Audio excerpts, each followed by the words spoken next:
Uma vez eu estava conversando com um amigo e a gente estava falando sobre tentação. Eu disse a ele, e eu nunca vou esquecer, acho que ele também não. Ser tentado não é pecado, mas buscar a tentação é no mínimo burrice. O tema de hoje tem a ver com isso, mas não é exatamente isso. O tema de hoje diz respeito a prazer. Sentir prazer é pecado? O que é prazer, afinal de contas, e como que a gente lida com ele?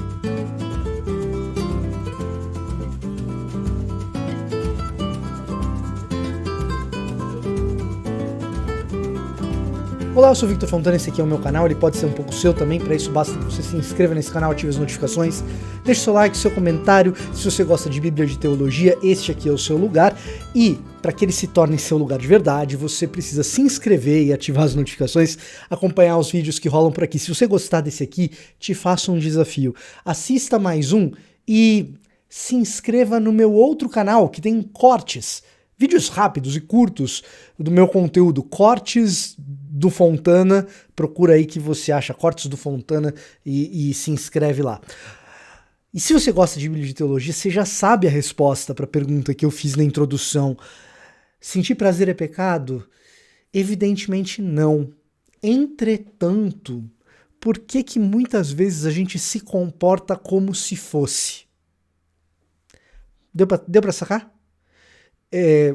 Evidentemente sentir prazer não é pecado, mas com muita frequência a gente se comporta como se fosse.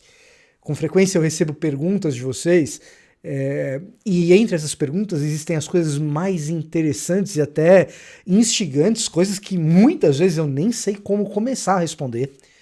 E outras perguntas, entretanto, elas são reveladoras a respeito da maneira como a gente pensa como evangélicos ou como interessados por teologia. Eu sei que não são apenas evangélicos que me seguem, embora a maioria, mas quando eu recebo perguntas o tempo todo, e o tempo todo recebo, é pecado isso, pode aquilo outro? Com frequência eu percebo que a pessoa, se perguntada, até sabe que sentir prazer em si mesmo não é pecado. Agora, no fundo, ela assume que se algo é prazeroso, deve ter algum pecado escondido aí no meio que eu não estou conseguindo identificar, que eu não sou capaz de ver. Então deixa eu perguntar pro Vitor, porque quem sabe ele me diz, olha, isso aqui é pecado sim, sei que não percebeu. Na área da sexualidade, isso é especialmente mais verdadeiro. Eu queria ler a Bíblia 365, dessa vez eu vou ler impressa mesmo, tá? Eu queria ler a Bíblia 365 no dia de hoje, no dia que eu gravo hoje é 13 de julho, uma das leituras que ela recomenda é no livro de Salmos, capítulo 1.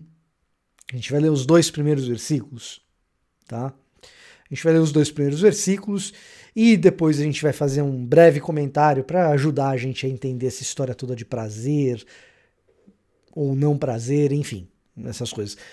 Se você ainda não tem a sua Bíblia 365, eu recomendo que você adquira. Aqui na descrição desse vídeo tem um link para que você possa comprar a sua, caso queira, claro. Salmos, capítulo 1, versículos 1 e 2, diz assim: Feliz é aquele que não segue o conselho dos perversos, nem se detém no caminho dos pecadores, nem se junta à roda dos zombadores. E presta atenção aqui nesse negócio. Seguir o conselho do perverso, que pratica perversidade ou que perverte as coisas, que está próximo da perversão. Parece que existem alguns tipos de prazer que eles pervertem a realidade como ela deveria ser. Agostinho, em Confissões, ele relata um episódio famosíssimo em que ele rouba uma pera do vizinho. E alguém poderia dizer, Agostinho é só uma pera, você está anos depois, décadas depois, se remoendo, até escrevendo um livro por causa de uma pera. Era só uma pera. O seu vizinho nem sabe que você pegou, nem fez diferença na colheita dele, uma pera só.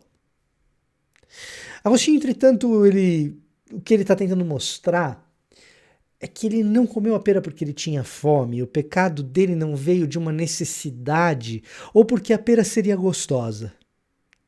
O prazer estava em ser proibido.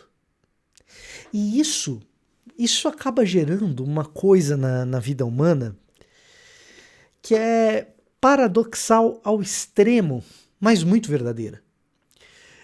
Coisas proibidas às vezes são prazerosas, simplesmente por serem proibidas. E então a gente peca simplesmente porque a gente deseja o pecado. Olha só que coisa incrível. De forma que o que é paradoxal nessa história? O que é paradoxal nessa história é que se a gente começa a proibir tudo, no lugar de termos um conjunto de pessoas mais santa, porque sabe que tudo é proibido, a gente tem pessoas que pecam porque querem fazer aquilo que foi proibido. Nem era errado. Em si mesmo nem era errado. Mas agora que proibiram, tem um prazer aí só em fazer aquilo que foi proibido. Nem gostava tanto de pera assim, mas agora que proibiram, tem um efeito disso na sociedade contemporânea, que é o efeito Streisand, que surgiu com a Barbra Streisand, que tentou censurar a vista aérea de uma casa dela que foi tirada a foto e divulgada, e ninguém estava muito interessado, mas quando ela tentou censurar, todo mundo queria ver a foto, e teve o efeito reverso do que ela queria. O que ela queria era censurar e ninguém vê a foto. Agora está todo mundo interessado e a gente quer ver. Por quê?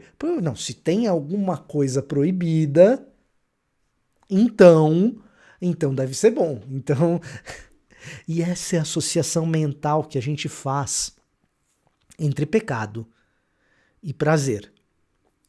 Os 10 mandamentos vão chamar isso de cobiça, lá no último dos mandamentos, meio que um sumário de todos os outros. A ideia de que você deseja aquilo que você não tem, que você não pode ter, que a grama do vizinho é sempre mais verde e o emprego do vizinho é sempre mais prazeroso, mais gostoso de trabalhar, ou mais, o Instagram do vizinho sugere que ele sempre está de férias. Eu não queria ter a minha vida, eu queria ter a vida do vizinho. Isso remete, de certa forma, à resposta de Adão, lá no primeiro pecado, quando Deus procura Adão e fala: Adão, você comeu do fruto que eu disse para você não comer? E ele diz o seguinte: foi a mulher que você me deu. A nossa cobiça e o nosso anseio pelo proibido tem a ver com não sentir prazer nas coisas que Deus já nos deu.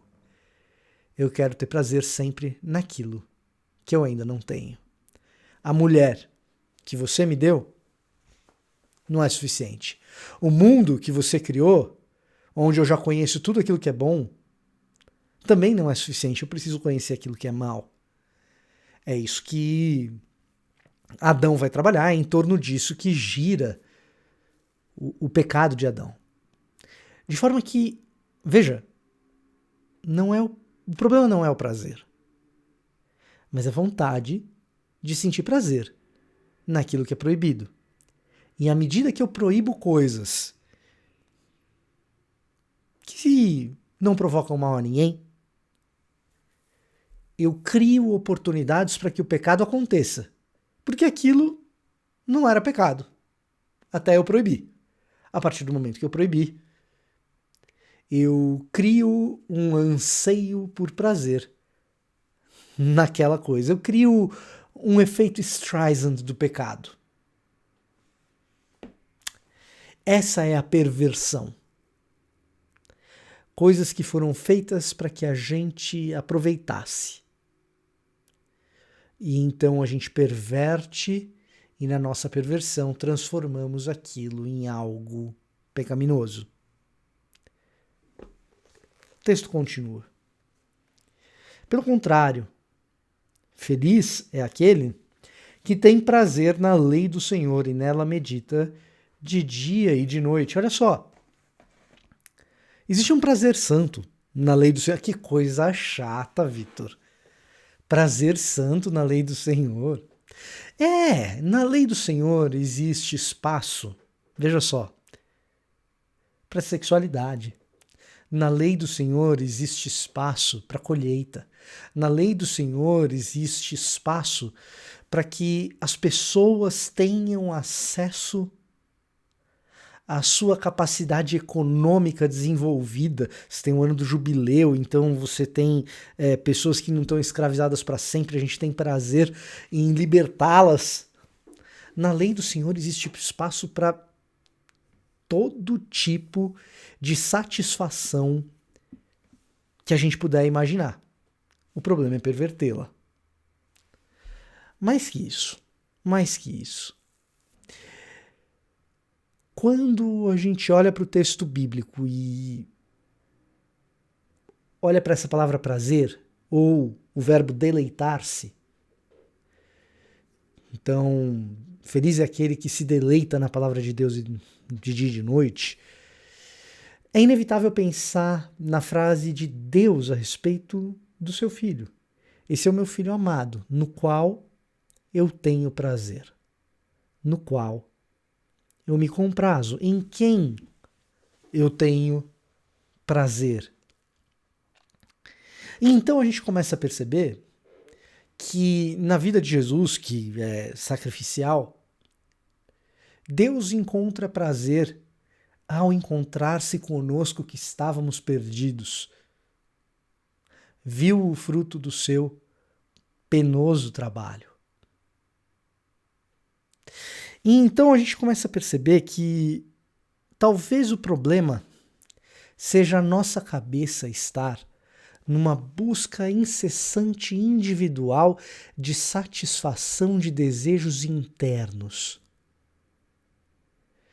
Enquanto o prazer do Senhor em Jesus, quando Ele cumpre a lei, faz com que a gente encontre satisfação mútua, comunitária, no outro, paradoxalmente de novo, de modo sacrificial. Quem é o masoquista que vai ter prazer num amor sacrificial? Não é alguém que tem um prazer mórbido em se machucar, não. É alguém que tem prazer em ver aquilo que foi pervertido ser restaurado e resgatado para ser algo bom. Eis o prazer do Senhor. Portanto, veja só, o contrário da cobiça e o antídoto da tentação não é deixar de ter prazer. O contrário da cobiça e o antídoto da tentação é ter prazer naquilo que satisfaz o outro. Em última análise, é entregar os nossos desejos nas mãos de quem se entregou por mim e por você. O contrário da cobiça é o Evangelho. Esse era o meu recado para hoje. Se você gostou desse vídeo, assista mais um vídeo aqui do canal. Ou quem sabe se inscreva lá no meu canal de cortes. Cortes do Fontana. Procura lá que você acha. Eu vou ficando por aqui. Até a próxima.